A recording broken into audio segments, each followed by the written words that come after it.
The world lost a legend yesterday. Now, I wasn't a super close best friend of Norm Macdonald's, and we didn't meet in person, but we would message each other occasionally over the past couple of years. And he would check in when things got heavy.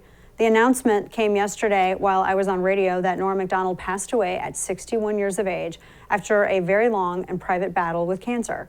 Norm Macdonald was one of my absolute all-time favorite comics, and I adored his dry humor. I mean, who didn't? His observation on the death of redemption, that inspired my last book, Grace Canceled, and I told him so. In an interview with The Hollywood Reporter, Norm had said, quote, "The model used to be admit wrongdoing, show complete contrition, and then we give you a second chance. Now it's admit wrongdoing and you're finished.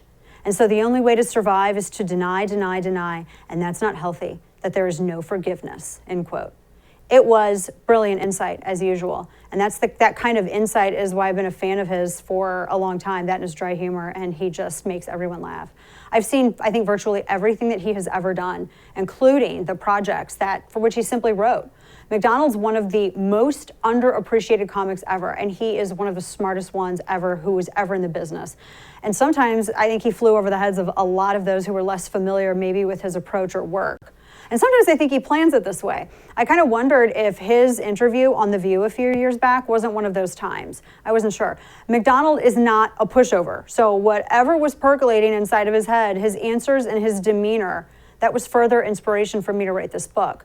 The rage mob, they had at one point believed that Norm was beyond redemption because of some of his past remarks. He had said a joke about Down syndrome, and he had defended his friends, people like Roseanne, who got him his first job in writing, and Louis C.K.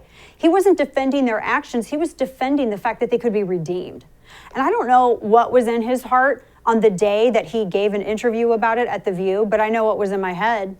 He acted like what the rage mob said he was, a person unworthy of redemption whose apology was meaningless. And he owned it purposefully. He was overly meek and penitent, and he didn't at all promote his show, the purpose of his booking.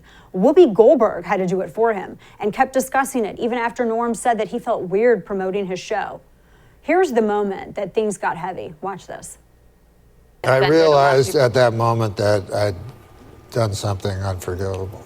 Yeah, right.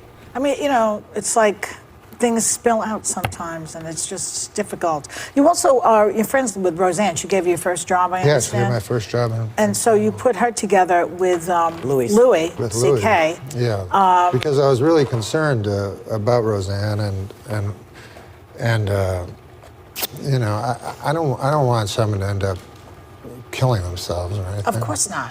Yeah, so.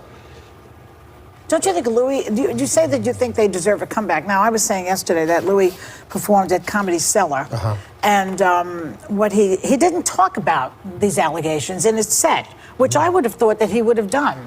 Don't you? I mean, so if he wants to have a comeback, he needs to like address it directly, I think, as a comedian. So where's Roseanne's coming back? Geez, I don't know if Roseanne could ever come back. Are you worried to speak now because because of the backlash? Yeah. Norm Macdonald was something hardly anybody is today. Jarringly honest.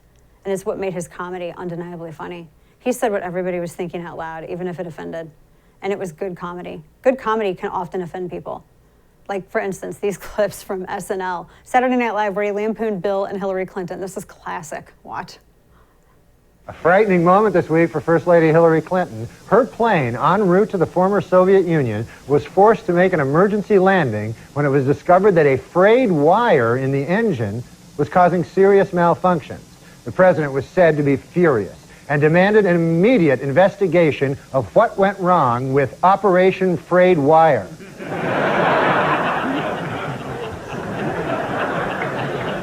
Astronaut Shannon Lucid, back on Earth after a record 6 months in space, was welcomed home Tuesday with a phone call from President Clinton.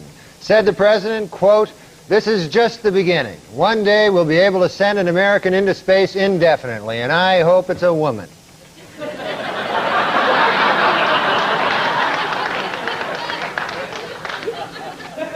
Speaking in Australia this week about the problems of being America's First Lady, Hillary Clinton joked, quote, Perhaps I'll walk around with a bag over my head when I come out into public and have no opinions and never express them publicly or privately. To which the president replied, yes, yes, oh God, yes.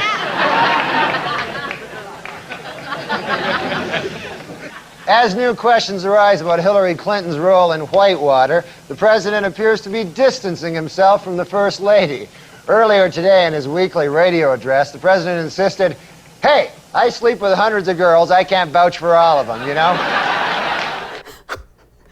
You got to go Google the moth joke, and then when he was on with Courtney Thorne-Smith on Conan O'Brien's show, it's so worth it. This is the kind of comedy you can't do anymore. And as he battled cancer, he never told anybody about his struggles. Now, one thing's for sure, he was a brilliant talent, brilliant talent. I wrote an obit about him over at my Substack that you should read. And he actually, apparently, he came to faith. He did come to faith. He had a lot of questions about that. Our last conversation was on Bitcoin. He was asking me about price of gold, too. There was an epic open mic night in heaven last night.